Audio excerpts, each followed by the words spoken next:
আইএসকে কেন সালাফি মানহাজের সাথে মানহাজের মনে করা হয় থাকে এ বিষয় সম্পর্কে আমি আপনাদের সামনে সুস্পষ্ট কয়েকটি কথা বলতে চাই। প্রথম যে বিষয়টি আমি বলতে চাই সেটা হচ্ছে এই বিশ্বের সমগ্র সালাফি মানহাজকে যাতে জঙ্গিবাদের সাথে টেক করা যায়, এই জন্য মূলত আইএস এর সাথে সালাফি মানহাজের একটা যোগসূত্র তৈরি করা হচ্ছে এবং মনে করা হচ্ছে তারা সালাফি। এটা একটা ভুল কথা। কেউ যদি সালাত আদায় করে মুসল্লি, এখন আপনি মনে করবেন আর জঙ্গিরাও যদি সালাত আদায় করে থাকে যে জঙ্গিদেরকে সালাত আদায় করতে দেখেছি তাহলে মুসল্লিরা সবাই জঙ্গি। এটা ভুল কথা, এটা বিবেচনাহীন কথা। এখানে বিবেচনা আসতে হবে। আপনি জঙ্গিদেরকে দেখেছেন তারা ইফতার করতে, আপনি বলেন সমস্ত রোজাদার যারা আছে এরা সব জঙ্গি। ভুল কথা। জঙ্গিরা আল্লাহু আকবার বলে জঙ্গিপনা করছে, সন্ত্রাস করছে।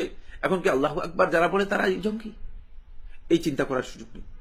আপনি যদি দেখেন যে আইএস যারা আছে তারা রফুল ইদাইন করছে, আইএস যারা আছে তারা জোরে আমিন বলছে, অথবা তারা মানে সালাফি মানহাজের কিছু কাজ করছে, তাহলে আপনি কি এটাকে মনে করবেন যে তারা আর এবং সালাফি মানহাজের এরা সবাই এক? মিথ্যা কথা। কারণ সালাফি মানহাজের সাথে আইএস এর যে কর্মনীতি রয়েছে, তাদের যে চিন্তাধারা রয়েছে, এর সাথে সামান্যতম কোনো সম্পর্ক নেই, একেবারে স্পষ্ট প্রমাণিত। সুতরাং যারা এটাকে টেক করার জন্য চেষ্টা করছেন, সারা বিশ্বের সালাফি মানহাজকে তারা জঙ্গিবাদের সাথে টেক করার উদ্দেশ্যে মূলত সালাফিদের সাথে তারা মনে করেন যে আইএস কে সালাফিদের সাথে মিশিয়ে দেওয়ার চেষ্টা করছেন। দ্বিতীয় যে পয়েন্টটি সেটা হলো এই, যদি এই সালাফি মানহাজকে আইএসের সাথে অথবা জঙ্গিদের সাথে টেক করা যায়, তাহলে আরব বিশ্বের প্রতি মূলত মুসলমানদেরকে বা মুসলিম বিশ্বকে বিরক্ত ও আরব বিশ্বের প্রতি মুসলমানদেরকে বিক্ষুব্ধ করা যাবে। ফলে সারা পৃথিবীর মুসলমানরা আরব বিশ্বের প্রতি বিক্ষুব্ধ হয়ে যাবে। তারা মনে করবে সালাফি মানহাজটাই হচ্ছে মূলত জঙ্গিবাদ। আজকে তাই হচ্ছে। আপনি একটু দেখুন, একটু বিবেচনা করুন। যদি আপনি সত্যিকার ভাবে সূক্ষ্মভাবে বিবেচনা করেন, আপনার কাছে স্পষ্ট হবে যে আজকে মূলত এখানে টেক করার মাধ্যমে আইএস এর সাথে সালাফি মানহাজকে যুক্ত করে দেওয়ার মাধ্যমে মূলত এটাই করার চেষ্টা করা হচ্ছে যে গোটা বিশ্বের মুসলমানদেরকে আরব বিশ্বের প্রতি বিরাগ ভাজন করা হচ্ছে, আরব বিশ্বের প্রতি বিক্ষুব্ধ করে তুলে দেওয়া হচ্ছে। না, এরাই মনে হয় জঙ্গি। না, ইসলাম মূলত এই শিক্ষা দেয়নি। ইসলাম আদৌ জঙ্গিবাদের প্রতি মানুষদেরকে আহ্বান করেনি। ইসলামের জঙ্গিবাদ তো দূরের কথা, বরং আল্লাহ নবী সাল্লাল্লাহু আলাইহি ওয়াসাল্লাম থেকে আবু সাঈদ খুদরি রাদিয়াল্লাহু আনহু বর্ণনা করে হাদিসটি ইমাম দারকুতনি তার সুনানের মধ্যে বর্ণনা করেছেন, ইমাম মাজাহ তার সুনানের মধ্যে বর্ণনা করেছেন, শেখ নাসিরুদ্দিন আলবানী রাহমাতুল্লাহি আলাইহি হাসান বলেছেন, ইমাম নববী রাহমাতুল্লাহি হাসান বলেছেন যে লা দরারা ওয়ালা দিরার, ইসলামের মধ্যে কারো ক্ষতিও করা যাবে না, এমনকি নিজের ক্ষতি পর্যন্ত করা যাবে না। ইসলাম সে কথা বলে দিয়েছে। হত্যাযোগ্য তো দূরের কথা, ক্ষতি করতে যেখানে ইসলাম নিষেধ করলো সেখানে হত্যার বিষয়ে কেন ইসলামের সাথে টেক করা হচ্ছে? এটি সুপরিকল্পিত একটি ষড়যন্ত্র ছাড়া আর কিছুই নয়। এই ক্ষেত্রে মুসলমানদেরকে সজাগ হতে হবে, সচেতন হতে হবে। এরপরে যে পয়েন্টটি 3 নম্বর, সেটি হচ্ছে এটা আমাদেরকে জানতে হবে। সেটা হলো, যদি এই সালাফি মানহাজটাকে আইএস এবং জঙ্গিদের সাথে টেক করা যায়, তাদের সাথে সম্পৃক্ত করে দেওয়া যায়, তাহলে মূলত এর মাধ্যমে আরব বিশ্বকে জঙ্গিবাদের হোতা বানিয়ে তাদেরকে মূলত ভয় এবং চাপের মধ্যে রাখার একটা ষড়যন্ত্র করা হচ্ছে। কারণ সারা পৃথিবীর বিভিন্ন দেশগুলো বলবে আরব বিশ্বই মূলত জঙ্গিবাদের হোতা, জঙ্গিদের প্যাট্রোনাইজ করছে।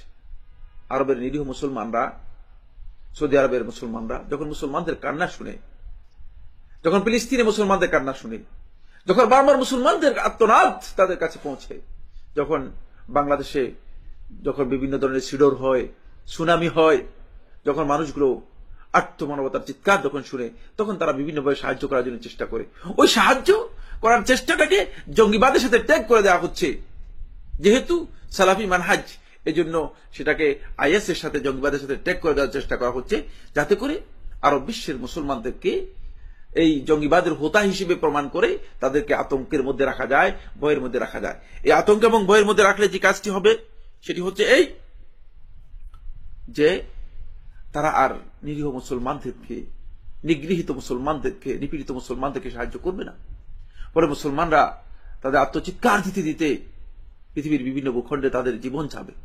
যেমনি ভাবে আমরা কিছুদিন আগে দেখেছি সমুদ্রের মধ্যে চিৎকার দিতে দিতে জীবন দিয়েছিল কিছু মুসলমান।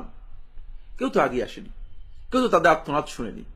যেহেতু জঙ্গিবাদের সাথে সেটাকে ট্যাগ করা হচ্ছে, অথচ মুসলমানদের কোনো মানবাধিকার নেই। সেখানে মানবাধিকার কর্মীদের পর্যন্ত দেখা যায়নি। কেন দেখা যায়নি? যেহেতু এটাকে ট্র্যাক করা হচ্ছে এবং এরা মুসলমানদের আবার কিসের মানবাধিকার, এজন্য এই বক্তব্যগুলো সেখানে আসেনি।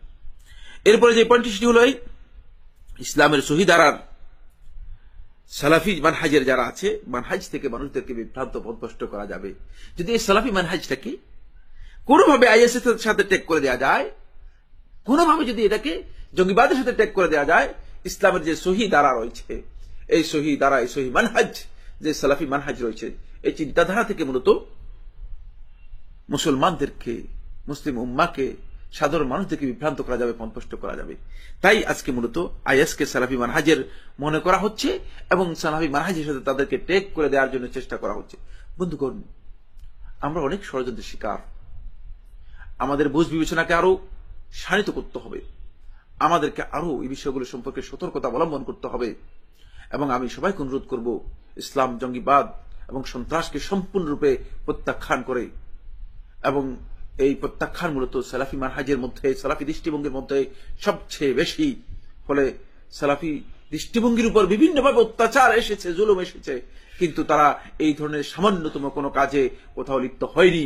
এটাই প্রমাণ করে যে তারা এই কাজের সাথে লিপ্ত নয়, সম্পৃক্ত নয়। তাই প্রশাসন সহ সরকারের যে সমস্ত বন্ধুরা এর সাথে জড়িত রয়েছেন, ঢালাওভাবে সালাফি মানহাজ, সালাফি দৃষ্টিভঙ্গি, আহলুল হাদিস এর দৃষ্টিভঙ্গি যারা পোষণ করে থাকে, তাদের বিরুদ্ধে আপনারা যেই ঢালাওভাবে যে বক্তব্য দিচ্ছেন, ঢালাওভাবে তাদের বিরুদ্ধে যে অবস্থান নিচ্ছেন, এই কাজটি শুদ্ধ নয়। একটু বিবেচনা করুন। আল্লাহ সুবহানাহু ওয়া তাআলা আমাদের সবাইকে বিষয় সম্পর্কে জ্ঞান নেওয়ার জন্য তৌফিক দান করুন। হাযা ওয়া সাল্লাল্লাহু আলা নাবিয়িনা মুহাম্মদ ওয়া আলা আলিহি ওয়া আসহাবিহি ওয়া সাল্লাম।